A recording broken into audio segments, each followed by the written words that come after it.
solar energy, wind, hydropower, geothermal at iba pa.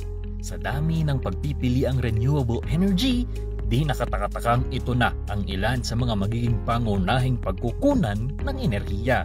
Ngunit alam mo ba na ang tunay na power ay nasa ating mga paa? Ito ang paniniwala ng 4 na estudyanteng nanalo sa Smart City Challenge ng Baguio City. Sila ang Team Jarvis. The idea of our project is when you walk on these piezo tiles, it generates a renewable energy. Then, in order to motivate and persuade people to walk on these piezo tiles, we develop a rewarding system which consists of BLE beacons that monitor and analyze the people who walk on those piezo tiles. Sa patuloy na pagsulong ng Baguio tungo sa Smart City, ang Team Jarvis ang nanguna sa Smart City Challenge kung saan ibinida ng mga kabataan ng kanilang mga inobasyon. Kanila ang Smart Piezo Walkway. So the main purpose of our project is actually a lot. Number 1 is to reduce cost of different things, like we encourage people to just walk instead. And while they are walking, they are already generating energy, which will reduce the cost of energy, hopefully, once it gets expanded. Reduce pollution because they are walking now instead of using transportation. And of course, incentivize them as well. Sa pamamagitan ng pressure at vibration dahil sa paglalakad, nakokolekta ito ng piezoelectric sensors na siyang nakakapag-produce ng renewable energy. Wow!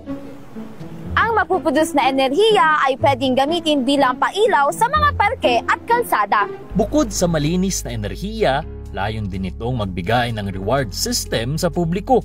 Ilan sa mga ito ang free entrance passes sa mga tourist spots, free vouchers at discount stubs. Ito ay upang himukid ang karamihan na maglakad na siyang makakatulong din sa ating kalusugan. Alam mo ba na sa pamamagitan ng araw-araw na paglalakad, napapalakas ito ang circulation ng iyong dugo. Dahil dito, nababawasan ang pagkakaroon ng heart disease o di kaya na may stroke. It also encourages people to promote their health and well-being by just walking.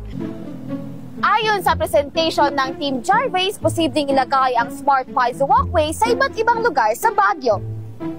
Plano rin nila itong lagyan ng IoT sensors na makatutulong sa pagkuha ng mga datos sa crowd density ng isang lugar. Kakailangan nito pagdating sa city management o crowd control tuwing may pista. Sa kasalukuyan, patuloy pa din ang paghahanap ng investors upang ang reward system ay masuportahan.